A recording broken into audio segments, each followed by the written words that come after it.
Chapter 47। मैंने इस time कुछ भी गलत नहीं किया, ना ही मैंने कुछ तोड़ा, फिर उन्होंने मुझे ऐसे ट्रीट क्यों किया? क्या ये इसलिए कि मेरे पास कोई पावर नहीं है, नहीं कोई स्टेटस, या इसलिए कि मुझे कंट्रोल करना ईजी है? ये कहते कहते उसकी बॉडी बुरी तरह काम रही थी। वो लोग मुझे इंसान भी नहीं समझते। मैंने खुद के लिए लड़ाई की, लेकिन वह मुझ पर हंसने लगे, मेरे ऊपर पैसे फेंकने लगे। मुझे उनके पैसे नहीं चाहिए, मैं बस वह चाहता हूँ जो मेरा है। सिया, क्या मेरी लाइफ हमेशा ऐसे ही रहेगी? उसे पूरे कमरे में उसकी रोने की आवाज पहुंच रही थी। तभी सिया ने धीमे से कहा, नहीं। लेकिन आरव ने नहीं सुना। उसका चेहरा अब और भी ज्यादा पीला पड़ गया था। उसे ऐसे देख सिया को 3 साल पहले वाली अपनी कंडीशन याद आ गई। उसने आरव को पकड़ा और कहा, आरव, क्या तुम मुझ पर विश्वास करते हो? आरव उसे देखने लगा। वो छोटी सी थी, लेकिन उसकी आंखों में जो डिटर्मिनेशन था वह उसे अलग बना रहा था। ये देख आरव नहीं अपना सर हाँ में हिलाया। तू? सिया ने मुस्कुराते हुए कहा, मुझ पर विश्वास करो, एक दिन उन्हें अपने किए का भुगतान करना होगा। बेशक सिया ने कितना भी समझाया हो, लेकिन आरव ने हॉस्पिटल जाने से बिल्कुल मना कर दिया। हार मानकर सिया उसे उसके रूम में रेस्ट करने के लिए जाने दिया। जैसे ही उसके रूम का डोर बंद हुआ, सिया के चेहरे पर जो स्माइल थोड़ी देर पहले आई थी वह धीरे धीरे गायब हो गई। सिया, राघव ने उसे पानी सॉफ्ट वॉयस में कहा। वह पलटी और उसे देखने लगी, लेकिन कुछ कहा नहीं। धीमे धीमे राघव ने अपना हाथ सिया की कलाई की ओर बढ़ाया, लेकिन तभी उसकी नज़र उसकी कलाई पर पड़े बड़े से निशान पर पड़ी, जिसे देख राघव की भौहें आपस में जुड़ गई। हालांकि सिया ने उसका रिएक्शन नोटिस नहीं किया। आप जानते हैं, पहले मुझे भी ऐसे ही बोली किया जाता था। मैं भी खुद से सवाल करती हूँ, मुझे ही क्यों सफ़र करना पड़ा? मैं खुद से सवाल करती थी, क्या मुझे ऐसे ही रहना होगा? लेकिन एक पॉइंट पर जाकर मैं सोच लिया था, मैं सबसे बाहर निकाल कर रहूंगी, और मैंने किया। अभी बेशक मेरी परवाह किसी को नहीं है, लेकिन फिर भी मैंने खुद को संभाल लिया। और जब मुझे रियलाइज़ हुआ मुझे मरना नहीं है, मैं क्यों मारूं? मैंने कुछ गलत तो नहीं किया। जिन्होंने गलत किया है, मरना उन्हें चाहिए। वैसे तो सिया अपना दर्द किसी को भी नहीं बताती थी, लेकिन आज अब को देखने के बाद मैं खुद को रोक नहीं सकी। हालांकि राघव कुछ समझ नहीं आ रहा था, सीआईडी डिटरमाइंड क्यों थी आरव की हेल्प करने के लिए। लेकिन सच तो ये था, वह सिर्फ उसकी हेल्प नहीं कर रही थी, वह खुद की भी हेल्प कर रही थी। आरव कोई हालत में देखकर उसे 3 साल पहले वाली सिया नजर आ रही थी।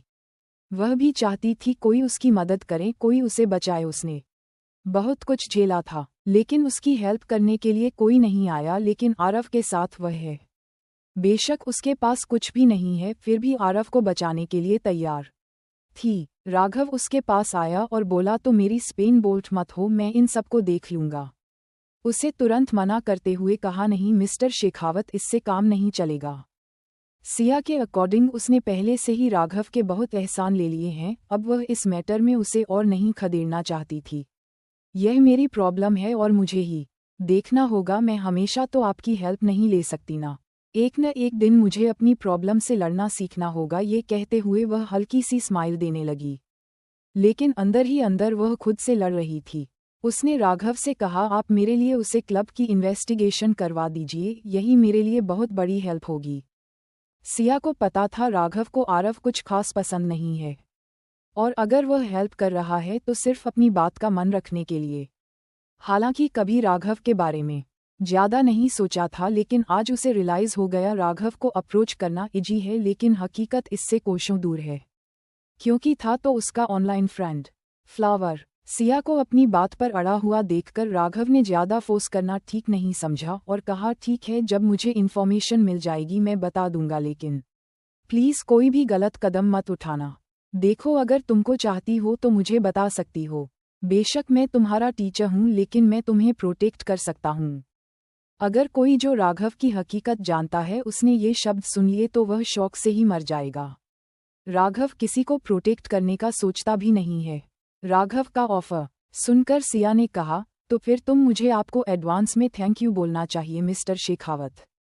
सिया के घर से जाने के बाद राघव अपनी अपार्टमेंट में लौट आया। इन सालों में पहली बार उसे खालीपन महसूस हो रहा था। वो खुद से बोला, पता नहीं ये खामोशी क्यों चुभ रही है। अचानक उसकी दिमाग में सिया का चेहरा आ गया। अपने ख्यालों को सोचकर उसने एक गहरी सांस ली और अपना फ़ोन निकालकर किसी को कॉल करके कहा, मुझे उसके साथ जेल में इन 3 साल में जो कुछ भी हुआ वह जानना है उसे किसने हर्ट किया, हर एक नाम जानने है, लेकिन कुछ करना मत जन तक मैं न बोलूं। फिर कुछ देर रुकते हुए कहा, और हाँ डायनेस्टी क्लब की इन्वेस्टिगेशन कराओ ज़रा, कौन है उसके ऑनर। तभी सामने से एक नाम बताया गया जिसे सुनकर वो हंसते हुए बोला, ओह वो तो आंकड़ों और पता लगाओ उससे आखिर उसने आरव के साथ किया क्या था। लम्हे प्रूफ चाहिए। सिया बेशक राघव को इस मैटर से दूर रखना चाहती थी, लेकिन वो चाहकर भी उसे अकेला नहीं छोड़ सकता था, इसलिए उसने पर्दे के पीछे रहकर उसकी हेल्प करने का सोच लिया था। दूसरी ओर सिया को अब की चिंता थी, लेकिन अगली सुबह आरव पिछली रात से बेहतर था। सिया ने आरव के कंधे पर हाथ रखते हुए कहा, आरव तुम कुछ दिन घर में रहकर रेस्ट करो, तुम्हारे आगे तुम्हारा फ्यूचर है। आरव स्मार्ट था, वो समझ गया कि सिया उसे और परेशान होते हुए नहीं देखना चाहती। ये देख उसने मुस्कुरा कर दिया कि बात मान ली, जिस पर सिया ने कहा, मुझे अभी बाहर जाना है, अगर किसी चीज़ की ज़रूरत हो तो मुझे कॉल करना। जिस पर अब इस मुस्कुरा कर बाय बोलने लगा, लेकिन जैसे ही सिया ने घर से बाहर एक कदम रखा, आरव के चेहरे की मुस्कुराहट गायब हो गई। वह उसे जाते हुए देखा रहा और उसने अपने कदम धीमे धीमे किचन की ओर बढ़ाए, जहां से उसने एक चाकू लिया और उसे देखने लगा। इस समय उसकी आंखें काली थी। इस सिया पर कोई डाउट नहीं था, क्योंकि वह जानता था कि आप अपना प्रॉमिस जरूर पूरा करेगी।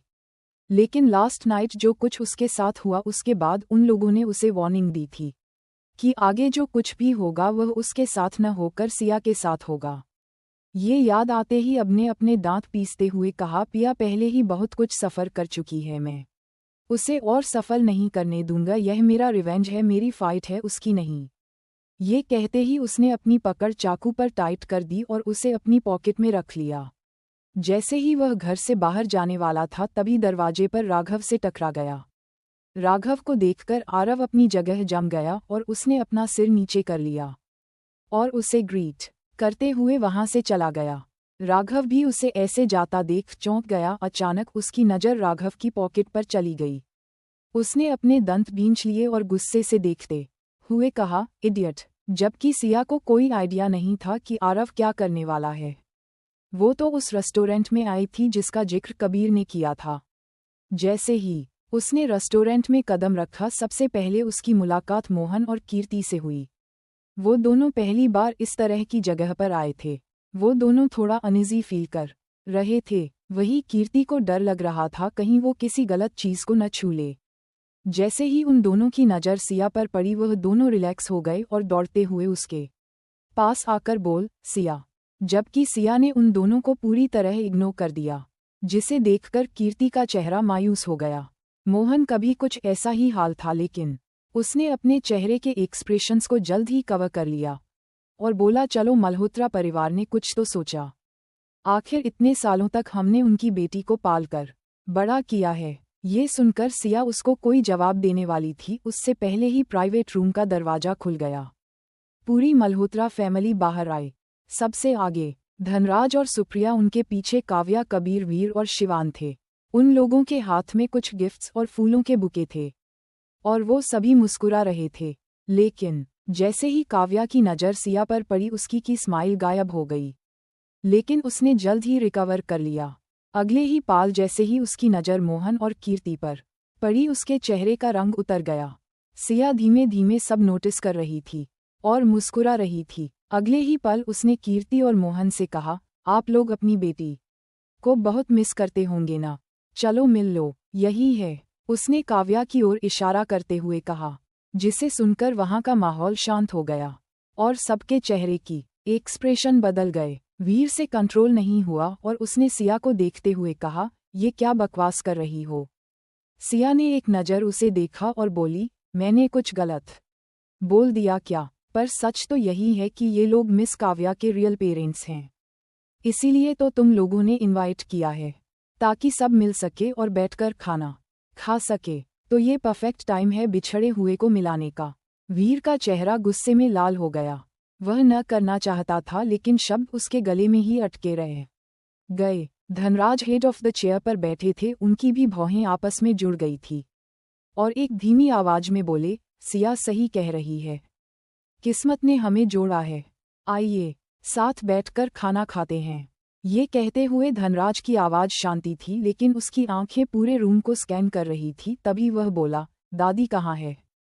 दादी का चित्र सुनकर सिया समझ गई कि धनराज अब उसकी दादी को इस्तेमाल करना चाहता है। उसने मुस्कुराते हुए अपनी शांत आवाज में कहा, दादी की तबीयत ठीक नहीं थी, वह नहीं आ सकती। ये कहते हुए उसकी नज़र धनराज पर थी, जिसकी आंखों में इरिटेशन साफ दिखाई दे रही थी, लेकिन वह कुछ कर पाता उससे पहले ही सिया ने काव्य को देखा और कहा, मिस काव्य मेरी दादी से पहले ही मिल चुकी है, इसलिए आज की गैदरिंग का फोकस रियल पेरेंट्स से मिलवाने पर लगते हैं। इसका एक एक शब्द, एक एक वाक्य काव्य के दिल पर छुरी की तरह वार कर रहा था, जिससे उसका चेहरा पीला पड़ रहा था।